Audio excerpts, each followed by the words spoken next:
Welcome. Today we'll be taking an introductory course on the Solana blockchain.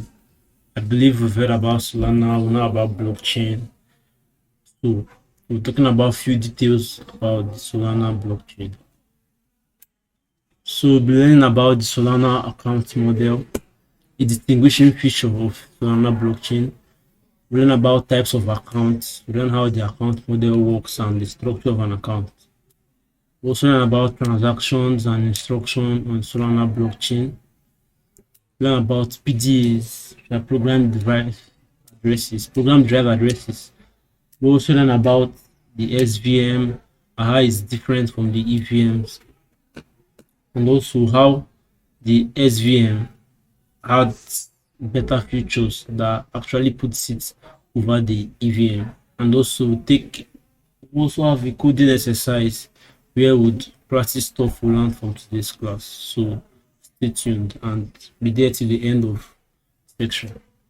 Firstly, talk about accounts in Solana.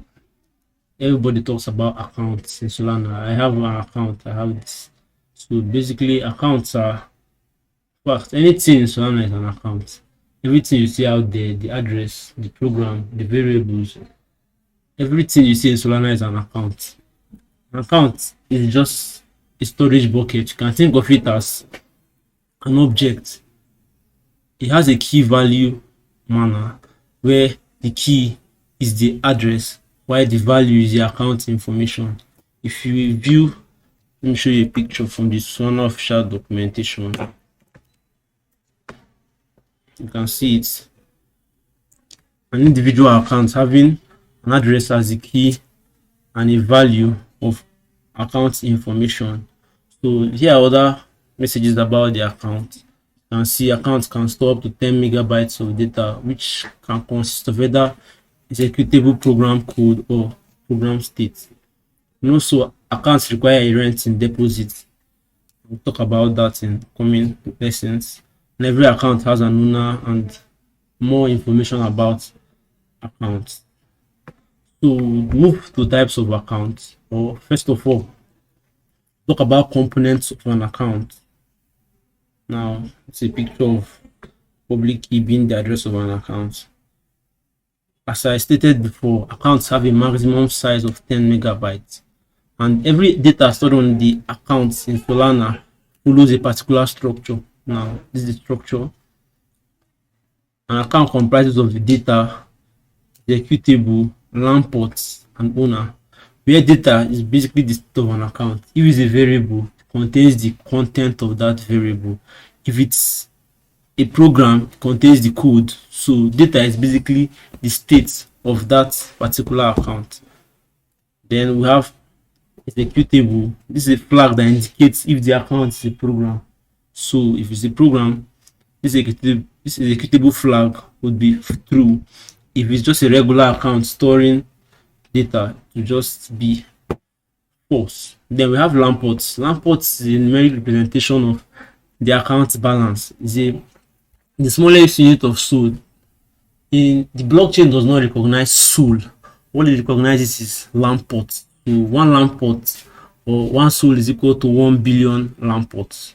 So if you are coding in blockchain, you won't see it will tell you amount and you put SOL. Now you just see LAN ports and then you do the calculation to ensure that the SOL is being converted to its equivalent in LAN ports. Then owner, every account has an owner, which is the program ID of that particular program that created the account.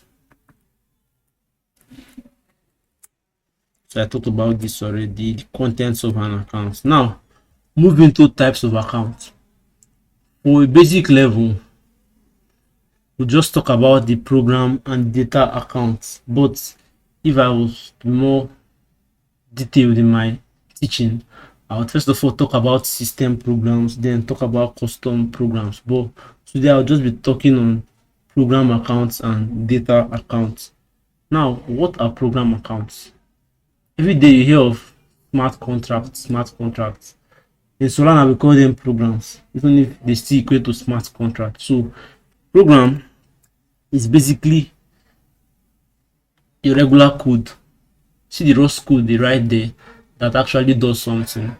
when you write a code and it will be sent so to another user, or it mints an NFT, or it does something on the blockchain, that particular code is stored in a program account. So any code you see out there, various code you see is stored in a program account. But what this program account does is that data part, what it stores is just the code, does not store anything. The program accounts are stateless. They just store the executable byte code in the data part of the account. So your variables and the rest of them, any states that the program is at, is not stored. Just stores only the bytes code in the program account. Program account actually has sections, but I wouldn't go into that. I don't want to digress. Just want to take you on the surface level of accounts in Solana. Then we have data accounts. Like I said before, the Solana programs are stateless. When you deploy them, they don't take any states. It's just a code where you put in a parameter and it runs and it gives you a result. So these parameters that are being put into this program accounts are stored in data accounts. So if I create a variable say key pair is equal to, I put in a public key. That public key is actually stored in a data account. So any data, any results is being stored in data account. Why the programs, just the code without anything, without any states stored in the program account. Now I spoke about rent before. So rent is basically a fee that every account pays to use memory on the blockchain. I think this is a measure by Solana developers to ensure that attackers don't clog the memory. Because if everything is free to everybody, you can see people just exploit it. People will just come and store random stuff on the blockchain, inhibiting others from actually doing the right stuff. But Solana inputs a method of preventing these malicious attacks and unnecessary programs on the blockchain by adding a rent. So each time you create an account on Solana, you have to pay a rent and you have to pay 2 years upfront. And this rent is fully refundable when you close the account. So any day you close the account, you pay rent. So any day you close the account, you get refunded of the rent you've already paid. So now we'll talk about the relation of the Solana account to a regular file system. It's always said that an account can be related to a file system. So I'll show you a visual representation. Now, this is a Solana account and this is a computer file. When we speak about Solana account, you can see I told you about data, LAN port, and the executable flag. You can see the picture on here. Now look at the account model having name, address, email, experience. As I said before, the accounts have a key and a value. You can see the key of this account now, the public key under. Why the value is the LAN ports, the owner, the rented port, and the executable at the top. The computer file also has a key which is used in identifying it. When you have a lot of systems or a lot of files in a system, each file has a unique name. Your system, your regular files, if you store files in a folder, each and every file has a unique name. So that we call that a key. You can see the key of this file is George Brown CV. You cannot see George Brown CV twice in one document. Either it bears something like a copy or something that diminishes it from the other ones, that distinguishes it rather from the other file. That's the same way every account in Solana is actually different. Accounts have a key, public key. Our regular file systems have a key, which is a name. Then they have information. You can see the information of this file, and then you can see the information of this account. So we'll speak about transactions and instructions in the next. Basically, transactions are certain commands we send to interact with the network. Transactions include one or more instructions. Instructions are packaged to form transactions. You can relate transactions to transactions we have in Web 2, like database transactions that are atomic, in the sense that if one instruction inside that transaction fails, the whole transaction is reversed. Like every other instruction is reverted back to its former state. So transactions here are also atomic. They are basically a pack of instructions that instruct the blockchain on what to do. And the execution order, transactions basically follow from top to bottom execution order. They are processed in the order in which they are added into the transaction. So you can see a picture of the transaction here. You can see a transaction consists of an instruction. This one consists of more than one instructions. You can process just one or multiple instructions. So transactions consist of instructions that interact with various programs on the network. Yes, they are processed in the order in which they are listed. I've talked about that. They are atomic, and it has a maximum size of 1,232 bytes. And also, each instruction specifies the program to execute the instruction. We'd see that. You can see an example of a transaction from someone sending SO from one account to another, send that to the receiver. Yeah, so just move to instructions. Okay. Instruction is a single request which represents a specific action on chain, like in the smallest contiguous unit of execution logic. So transactions basically, I will call transactions. Sometimes transactions are more like an abstraction. I can send SOL using the system program.transfer command, and I can also do it with a certain set of instructions. So sometimes instructions are packaged into a transaction to enable ease of use. We have an instruction here. You can see instruction. We'll actually see more of this when we go into the live coding session. You can see this instruction data. You see them allocating instruction data dot write big U integer. You can see the small details that input there. One instruction. But if you see the system program.transfer command, it just does everything that each of these instructions does. So transactions sometimes are abstractions. In fact, it's an abstraction that compiles all the instructions into one base, so that if anyone fails, program just reverts to its former state. So move over to program derived addresses. I spoke of this in the table of contents. So what are program derived addresses and how do they differ from the regular key pair? So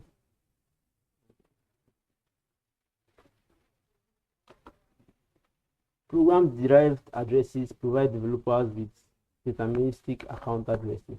Now let me explain the concept of program derived addresses. In Solana, every public key has a private key regularly. That's just it. It is what we call key pair. Key pair comes as a public and private, two keys so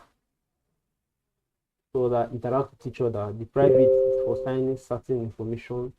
Public, anybody can just use the public key to view information about that particular account.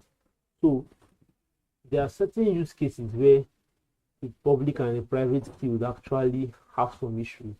Talk of something like an escrow, where let's say Alice and Bob are working on a project and they have an escrow holding account. So Alice would hold the public key, Bob would also have the public key. But the issue now is, where do we store the private key? Maybe we keep the private key with a certain people, certain set of people, probably the escrow owners. You see that this setup is now actually decentralized, in the sense that if the private key goes into the wrong hands, somebody can actually make away with the money in the escrow. But with the use of program derived addresses, you can see here, we can actually create an address that does not have a private key, where you don't have somebody signing any transaction. Instead, the program actually controls the activity of that address. But how do program derived addresses work? Now, they are made up of seeds, and these seeds are actually information about the program. Now, I can decide to store the public key of Alice, Bob, their own account or wallet keys as seeds. Also store, or I just store the escrow public key as a key for this program derived address, and automatically generates an address for us. And the program controls this address. Nobody now can actually tamper with this escrow money until Alice and Bob are done with their work, and then they can initiate, or the program understands that they are done and then sends the funds to the rightful person.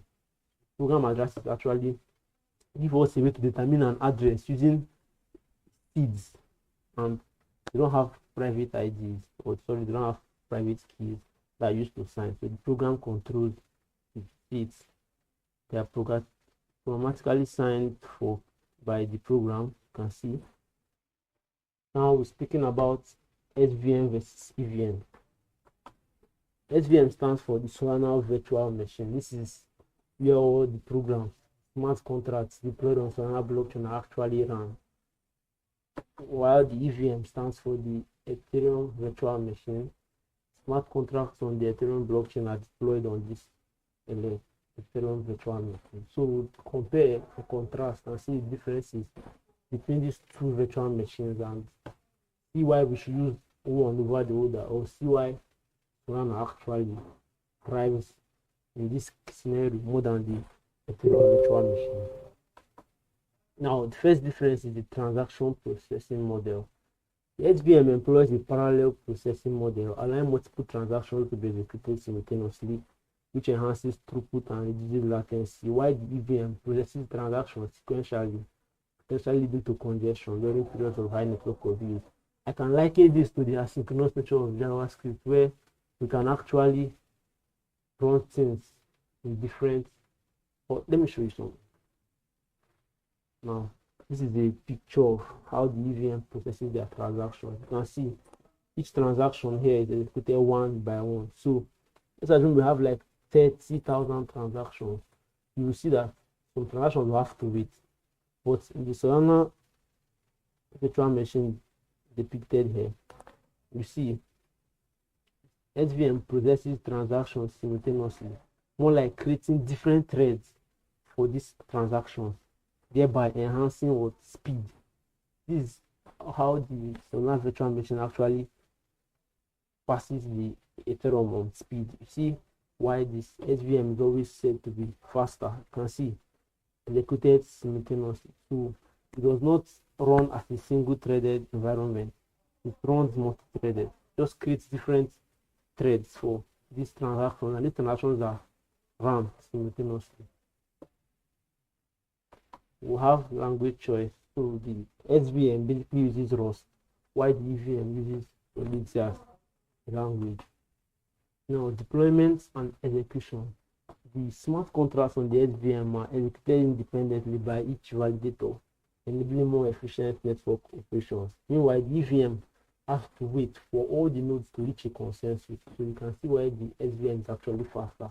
They have more independent and more scalable solutions, making them faster than the EVM in this case.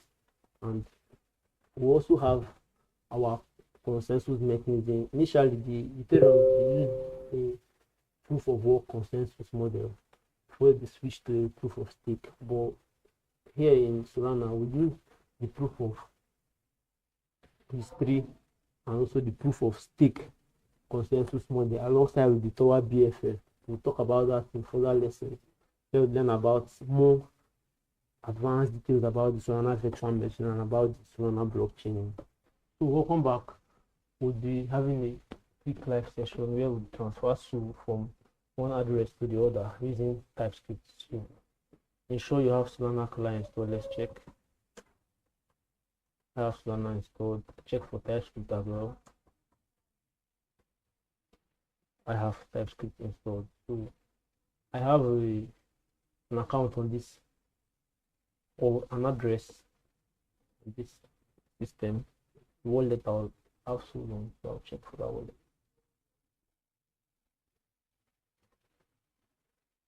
This is the command to actually generate the public key on the wallet. The file name. This is the public key. Let's check for the amount or so we have in this wallet.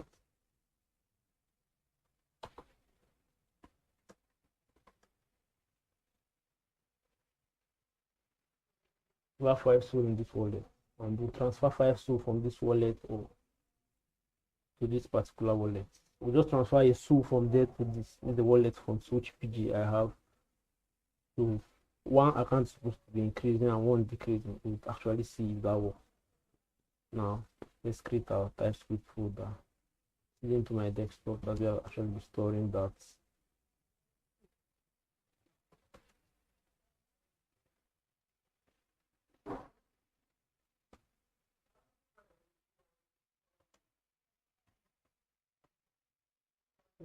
Create an index.txt file and I open this in VS Code.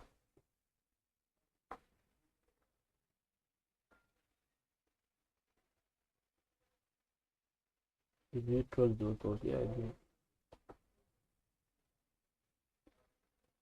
To set up TypeScript, we have to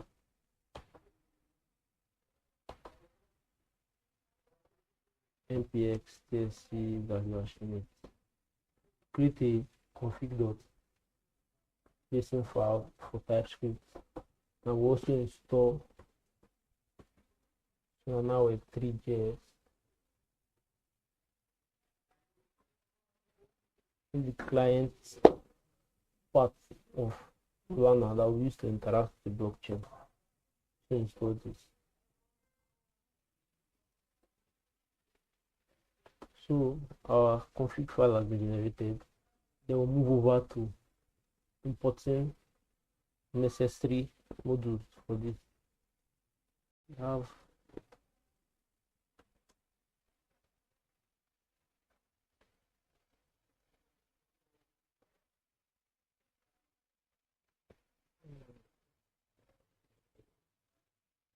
an issue with that. I think it is. Let's install once more.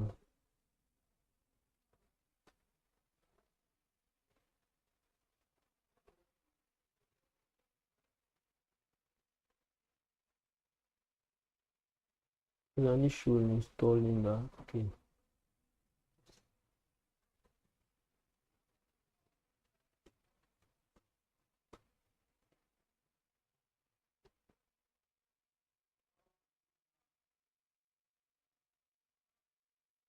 So successfully installed. We will get on with business.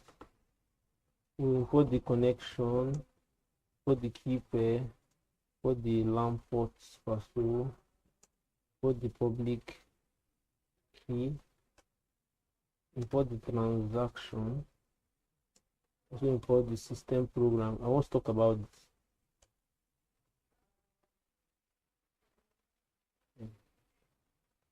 Wrap it. Now we'll define the connection. Basically, we're using DevNet.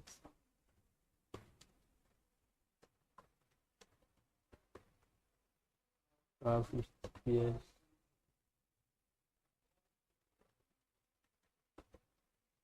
Also something here.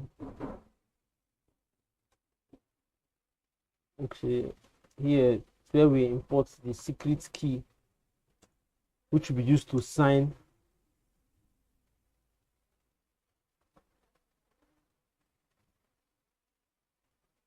and import that. Then also input this sender key pair. This is secret key, and then the key pair, the full key pair that's containing the public and private generated from the provided secret key, which will be used to sign the transaction. We have sender secret key. We also have our receiver public key equal to new public key.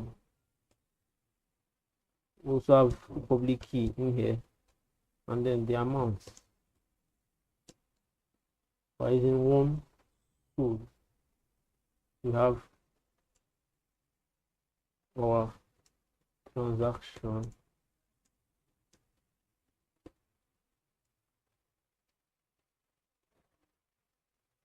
We're adding this transaction.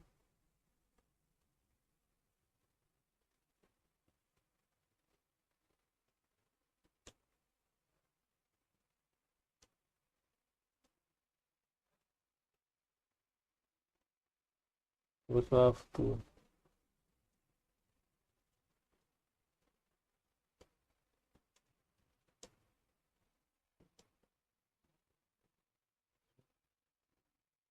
we have this Creating the boilerplate for this. Let's expand this.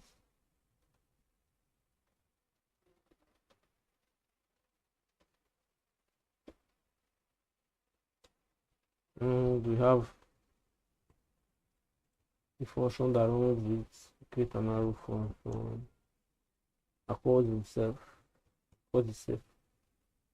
try and catch block. Then read the signature first, or also the errors, and then yeah.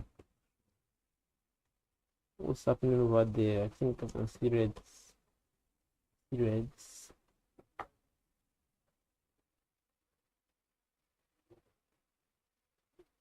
Would look into that in few.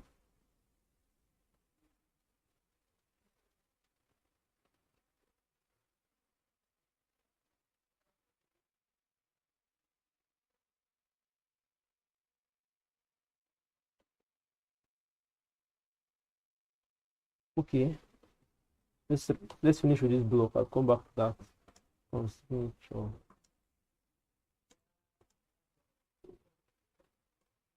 Use the send transaction.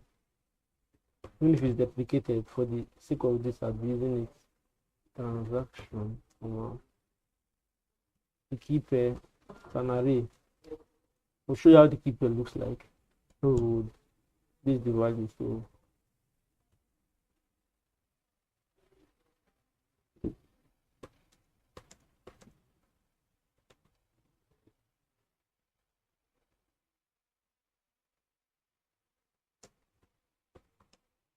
then we also have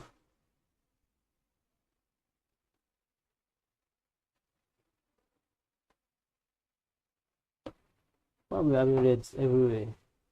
We'll debug that. Let's just finish with the code.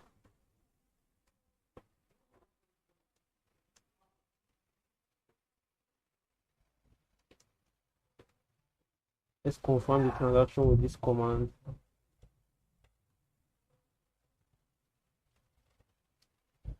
Also log.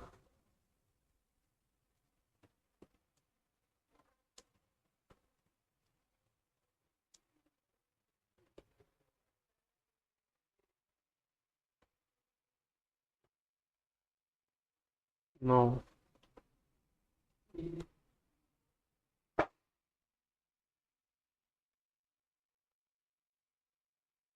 without the error there.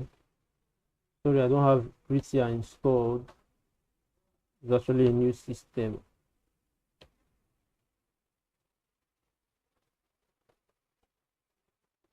So over to here.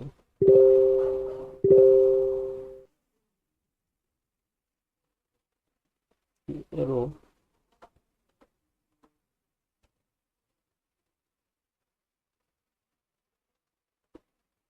Let's first of all structure this. Let's know where the error is coming from. So I don't think there are any other reds. This is actually a quick tutorial. Sorry about the errors here and there. Now we have to replace this, and we also have to replace this with the sender secret key. Now the secret key, let me show you where the secret key is located. If I navigate to my desktop,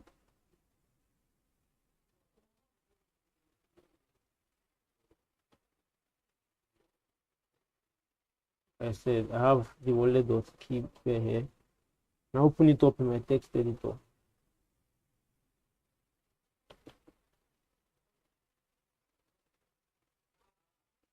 Now you can see an array of numbers. This is my private key. Copy it.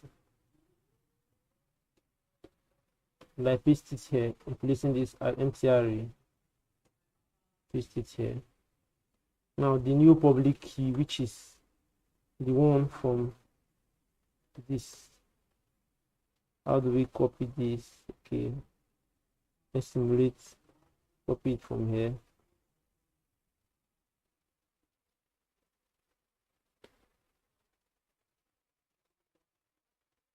Now I paste it here. So I think our program is ready. Connection, this private key. It's not safe practice to actually paste the private key here. It's supposed to be stored in an M file, environmental variable file. Then you import it here. But for the sake of time and for the sake of beginners, just paste it here. But it's not safe practice, please. So the public key, the key for this account I showed you before. This account on the Sol PG. Let's see if you can send the Sol from the rat one to the save, and I run TX node. I run the index.txt file. Oh, we don't have TX node installed. Okay, let's install TX node quickly.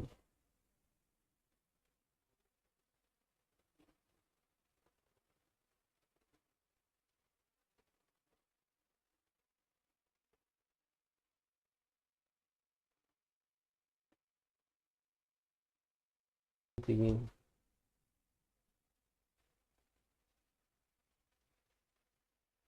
Now transaction sent with signature and transaction confirmed.